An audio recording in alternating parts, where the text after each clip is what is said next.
श्रीमद् भगवत गीता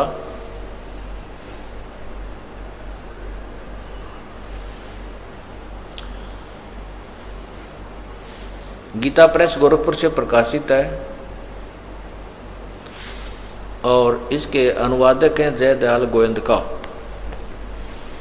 ये देखिएगा अध्याय नंबर 4 श्लोक 25 से देखते हैं। दूसरे योगीजन देवताओं के पूजन रूप यज्ञ का ही भली भांति अनुष्ठान किया करते हैं। अन्य योगीजन साधक परब्रह्म, ये है ब्रह्म अग्नो, ये परब्रह्म नहीं है, ब्रह्म ही समझो, ब्रह्म परमात्म रूप अग्नि में यज्ञेन अभेद दर्शन रूप यज्ञों के द्वारा ही आत्म रूप यज्ञ का हवन किया करते हैं। ये देखिए 26 में, अन्य योगीजन श्रोत्र आदि समस्त इंद्रियों को संयम रूप अग्नि में हवन किया करते हैं। दूसरे योगीजन शब्द आदि ये जैसे समस्त विषयों को इंद्रिय स्वरूप रूप अग्नि में हवन किया करते हैं। अब ये क्या बता रहे हैं कि दूसरे, ये 28 देखिएगा, अन्य कई पुरुष द्रव्य संबंधी यज्ञ करने वाले, कितने ही तपस्या रूप यज्ञ करने वाले, यज्ञ माने अनुष्ठान, और दूसरे कितने ही योग रूप यज्ञ करने वाले, कितने ही, यानी कहने का भाव ये है कोई कुछ करता है, कोई कुछ करता है। इसके विषय में फिर आगे बताए हैं 32 में इसी को यहाँ फाइनल कर दिया है कि इस प्रकार और भी बहुत तरह के यज्ञ वेद की, ये देखो इन्होंने कितनी नालायकी की है, अनुवाद करने में कितना गपड़ चौथ की है, गपला किया है। ये देखो, ये ब्रह्मण्य, यहाँ ब्रह्मण्य का अर्थ इन्होंने वेद की कर दिया। ये ऊपर देखो, एवं बहुविधा यज्ञा वितता ब्रह्मण्य मुखे ब्रह्मण्य माने सच्चिदानंद घन ब्रह्म। ये देखिए ब्रह्मण्य का क्या अर्थ होता है, ये स्वयं आप देखना। जहाँ ये इन्होंने, इनकी बुद्धि ठीक चली वहाँ से इन्होंने अनुवाद कर दिया ठीक, और जहाँ ये विचलित हो गए वहाँ अर्थों के अनर्थ करने प्रारंभ कर दिए। जैसे 18वें अध्याय के 66वें श्लोक में व्रज माने आना कर दिया, जबकि व्रज माने जाना होता है। अब 17वें अध्याय का 23वां श्लोक देखो, ओम तत्स, ये अध्याय नंबर 17 का और मंत्र नंबर 23 है। ओम तत्सत इति निर्देश है ब्रह्मण त्रिविध समर्थ है, ब्राह्मणा तेन वेदा च यज्ञा च विहिता पुरा। ओम तत्सत, ऐसा 3 प्रकार का, ये ब्रह्मण्य माने सच्चिदानंद घन ब्रह्म का, सच्चिदानंद घन ब्रह्म का, अर्थात ब्रह्मण्य का अर्थ है सच्चिदानंद घन ब्रह्म। सच्चिदानंद घन ब्रह्म कौन है? वो दिव्य पुरुष, पूर्ण परमात्मा, सत्पुरुष। अब यहाँ देखिएगा, अब हम इसका अनुवाद आप स्वयं करेंगे तब अच्छा लगेगा। इन्होंने तो अज्ञान कर डाला, क्योंकि इनको ज्ञान नहीं था, अनर्थ कर दिए।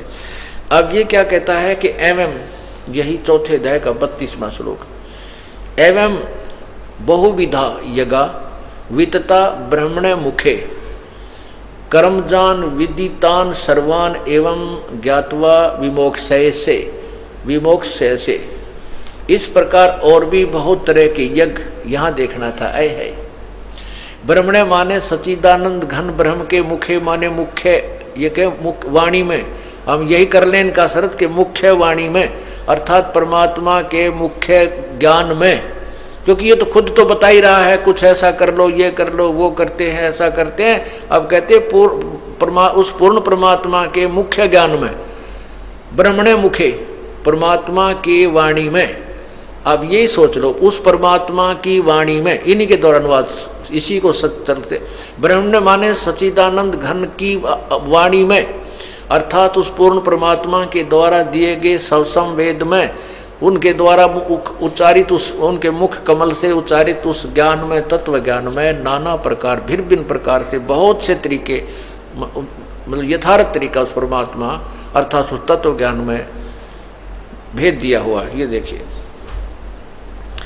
इस प्रकार बहुत तरह के यज्ञ यानी बहुत प्रकार की साधनाओं की जानकारी ब्रह्मणे माने सच्चिदानंद घन परमात्मा की वाणी में, ओए है ब्रह्मणे माने सच्चिदानंद घन, इन वेद कर दिया ब्रह्म का, कोई बात हुई या? अच्छा, विस्तार से कहे गए हैं, ओए है। फिर कहा है कि कर्म जान, मन इंद्री और शारीरिक क्रियाएं द्वारा संपन्न होने वाले, ये है कर्म जान, कर्म से यानी कर्म योग से होते हैं। जैसे एक संन्यास योग होता है, एक कर्म योग होता है, तो संन्यास योग से कर्म योग ज्यादा अच्छा माना है। कर्म योग माने काम करते करते, अपना हठ योग ना करके, एक स्थान पर ना बैठ करके काम करते करते कर्म से, जैसे आप भक्ति भी करते हो, अपना घर का काम भी करते हो और फिर यहाँ धर्म भी करते हो, सेवा भी करते हो, तो कहते हैं ऐसा जो कर्मों से काम करते करते यानी कर्म योग से जो काम होता है, साधना होती है, वो वर्णित की गई है उस तत्व ज्ञान में, अर्थात उस पूर्ण परमात्मा के मुख्य ज्ञान में, उस अमर वाणी में। ये देखिए, गीता ज्ञानदाता कह रहा है ये है कर्म जान, यानी कर्म योग से, कर्म करते हुए साधना होने वाले हैं वो साधनाएं। जान, विद माने जान, इस प्रकार तत्व से जानकर उनके अनुष्ठान द्वारा कर्म बंधन से सर्वथा मुक्त हो जाएगा। ये तो होया 32वां श्लोक। अब 33वें में कहा है, हे परंतम अर्जुन, ये देखिएगा, ये अध्याय 4 का श्लोक 33 है। हे परंतम अर्जुन, दर्व में यज्ञ की अपेक्षा ज्ञान यज्ञ अत्यंत श्रेष्ठ है। आगे देखो, यावन मात्र संपूर्ण कर्म ज्ञान में समाप्त हो जाते हैं। अब ये 34वां जो अध्याय है, 34वां श्लोक है चौथे अध्याय का, इसमें कहा है कि उस जो चौथे अध्याय के 32वें श्लोक में आपको बताया है कि उस पूर्ण परमात्मा के मुख्य ज्ञान में, उसकी वाणी में उस परमात्मा की विशेष विधि लिखी है वो तत्व ज्ञान में। तो कहते उस तत्व ज्ञान को तू तत्वदर्शी संतों को जाकर से समझ, उनसे सुन। अब चौथे अध्याय का 34वां श्लोक निर्णय दे रहा है। ये देखिएगा, अध्याय नंबर 4 और यहां देखिएगा ये 34वां श्लोक। उस ज्ञान को जो चौथे अध्याय के 32वें श्लोक में बताया, उस ज्ञान को तू तत्वदर्शी ज्ञानियों के पास जाकर समझ, उनको भली भांति दंडोत प्रणाम करने से, उनकी सेवा करने से और कपट छोड़कर सरलता पूर्वक प्रश्न करने से वे परमात्म तत्व को भली भांति जानने वाले ज्ञानी महात्मा तुझे तत्व ज्ञान का उपदेश करेंगे। अब ये पवित्र गीता जी आपके उंगलियां पर रट्टी जाएगी कुछ दिनों में, अगर आप ये हमारे लेक्चर अटेंड कर लोगे, ये सत्संग अटेंड कर लिए तो आपके उंगलियों पर रटा दूंगा इनको। और यहाँ का चाहे कोई ब्रह्मा भी आ जाए, विष्णु में भी आपके सामने आ जाना, वो भी नतमस्तक होकर जाएगा हमारे छोटे से बच्चे के सामने। उनको भी ज्ञान नहीं है इस बार इस परमात्मा की तत्व ज्ञान का।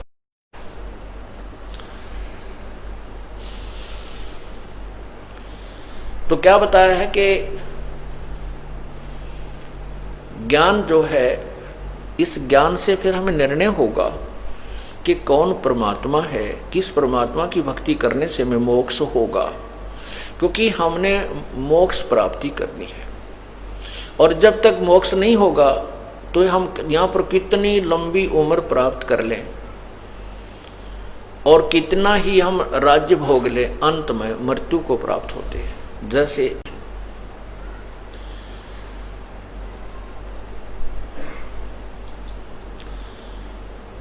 आपने शब्द सुनते हैं, मन तो बसरे सुख के सागर, जहां शब्द सिंधु रत्नागर। ओहो, मन रे तू बसरे सुख के सागर, जहां शब्द सिंधु रत्नागर। शब्द सुख का सागर किसे कहते हैं? सतलोक को। सतलोक वो स्थान है जहाँ पर जाने के बाद फिर जन्म मृत्यु कभी नहीं होती। जैसे गीता जी अध्याय नंबर 15 के श्लोक नंबर 4 में कहा है कि जब तुझे तत्व ज्ञान प्राप्त हो जाए, उस तत्व ज्ञान रूपी शस्त्र से इस संसार रूपी सृष्टि के ज्ञान रूपी ज्ञान को अर्थात उलझे हुए इस वृक्ष को उस तत्व ज्ञान रूपी शस्त्र से काट कर अर्थात तत्व ज्ञान से समझकर उसके बाद उस परमेश्वर के उस परम पद की खोज करनी चाहिए, जहां जाने के बाद फिर प्राणी साधक संसार में लौटकर कभी नहीं आते, अर्थात उनकी जन्म मृत्यु कभी नहीं होती।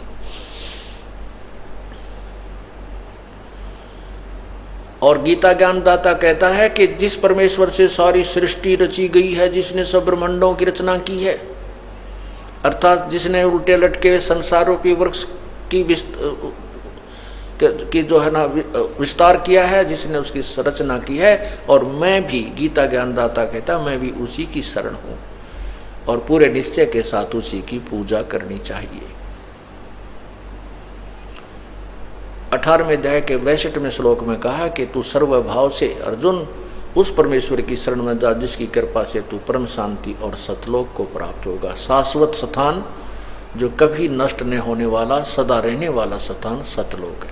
गीता जी अध्याय नंबर 8 के श्लोक नंबर 16 में कहा कि अर्जुन ये ब्रह्मलोक तक सभी लोग पुनर्वर्ती में है। ब्रह्मलोक यहाँ की अंतिम पड़ाव है, यहाँ का ब्रह्मलोक। ब्रह्म की साधना करने वाले, वेदों और गीता अनुसार ओम नाम का जाप करने वाले, ये ओम नाम की कमाई और यज्ञों के आधार से ब्रह्मलोक में चले जाते हैं और ब्रह्मलोक में जाकर के भी फिर ये वापस जन्म मृत्यु में आते हैं, क्योंकि वहां गए भी प्राणी फिर लौटकर संसार में आते, पुनर्वर्ती को प्राप्त होते हैं। आप देखिएगा 8वें अध्याय का ये 16वां श्लोक।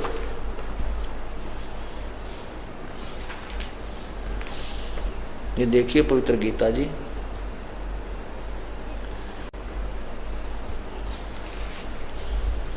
पवित्र गीता जी अध्याय नंबर 8 का और ये श्लोक नंबर 16 है।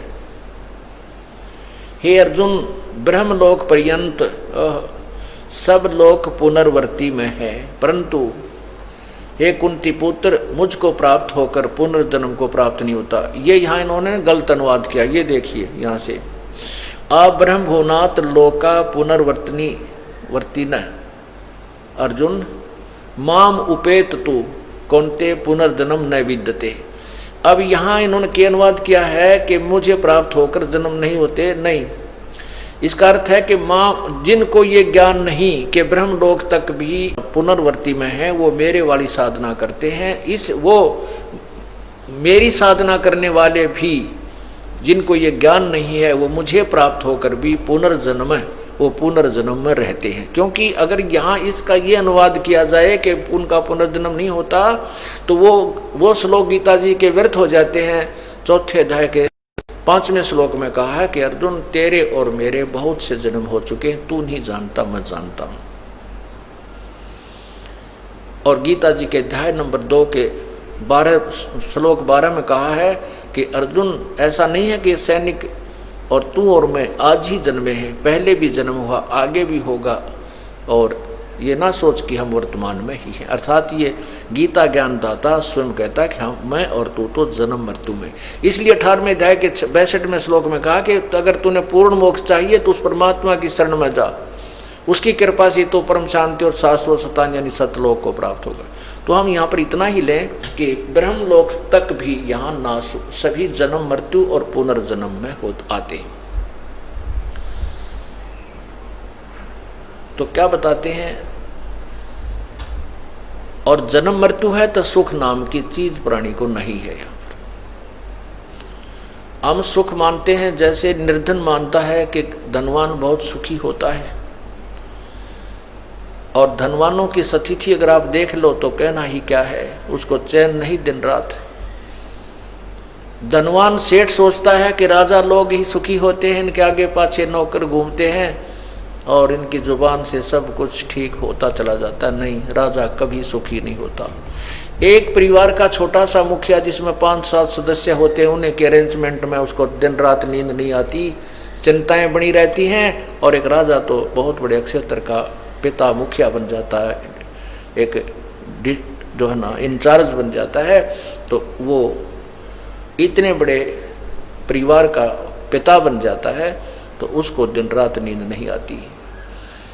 कभी कोई प्राकृतिक आपदा आ गई है, कभी उसके अपने ही मंत्रिमंडल में कोई विद्रोह होने की खतरा रहता है, कोई विरोधियों का उसके जो है ना कुछ कुछ सुनने को मिलता है। हाँ ठीक है, वो शाम ने घुट्टी ला के पड़ गया है, तड़के सलूट मारने खड़े पाँव हैं, इसलिए वो ऐसा लगता है कि राजा बहुत सुखी होगा। नहीं, राजा को सपने में भी सुख नहीं होता। राजा सोचता है कि स्वर्ग के देवता सुखी होंगे, देवता सोचते हैं इंद्र को ही सुख होगा।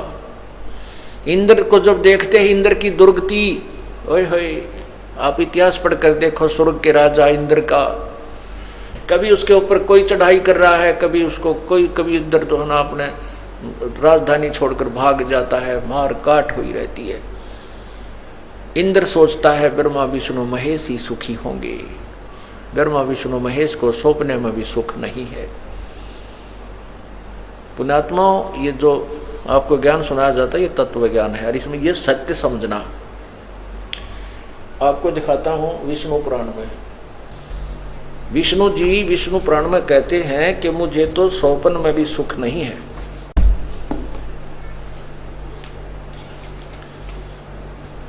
विष्णु पुराण में लिखा है कि विष्णु जी स्वयं स्वीकार करते हैं कि हे ब्रह्मा को कहते हैं कि मैं तो राक्षसों के मारने में व्यस्त रहता हूं और बाकी समय तप करता हूं, और तप करता के बाद फिर थोड़ा बहुत समय मिलता है तो लक्ष्मी के साथ में कुछ मंगल समय व्यतीत कर पाता हूं। अभी इसमें वो विष्णु पुराण दूसरी हाथ लगी जो उस पर लिखे हुए थे मार्क्स, वो नहीं मिली। अब ये समझना, दास जो भी शब्द बोलेगा वो बिल्कुल प्रमाणित समझना, इसमें दो राय नहीं है, दिखाएंगे आपको कभी। तो कहने का भाव ये है कि यहाँ ना जैसे और वैसे आपके प्रत्यक्ष उदाहरण देते हैं, जैसे विष्णु भगवान श्री रामचंद्र रूप में आए थे, युवा हुए, ब्याह हुआ, विवाह होते ही वनवास हुआ, वनवास में सीता जी का अपहरण हुआ, फिर रावण के साथ लट्ठम लट्ठा, ना जाने कितनी दुनिया की मार काट हुई, करोड़ों आदमी अरबों आदमी मारे गए, और फिर सीता जी वापस आए, आते कुछ वर्षों के बाद ही उनको घर से निकाल दिया, गर्भवती को। बच्चे कहीं, श्री राम कहीं, वो चाहे सारी पृथ्वी का राजा हो, जिसका परिवार की तो जंगल में दुख पा रहा हो, परिवार उसके पास नहीं है, तो उसको सोपन में भी सुख नहीं हो सकता, चाहे कितनी बात बना ले। उसके बाद श्री कृष्ण रूप में आए, आपने देखा उनका इतिहास, क्या हाल हुई उनकी, क्या हालत थी। बचपन से मामा शत्रु, कभी जरा सिंह मारने आ रहा है, कभी चारनोर शत्रु हो गया, कभी कंस शत्रु बन गया, कभी जेल में जन्म हुआ, और अंत में श्री कृष्ण जी का क्या हुआ कि उनके सामने ही पूरा यादव कुल, उनके उसके बेटे भी पोते भी, सब भाई बहन भाईचारा सब वहीं आपस में लड़कर मर गए, नष्ट हो गए। जिस व्यक्ति की आंखों के सामने सारा परिवार मर जाए वो कितना सुखी हो सकता है। तो परमात्मा हमें क्या बताते हैं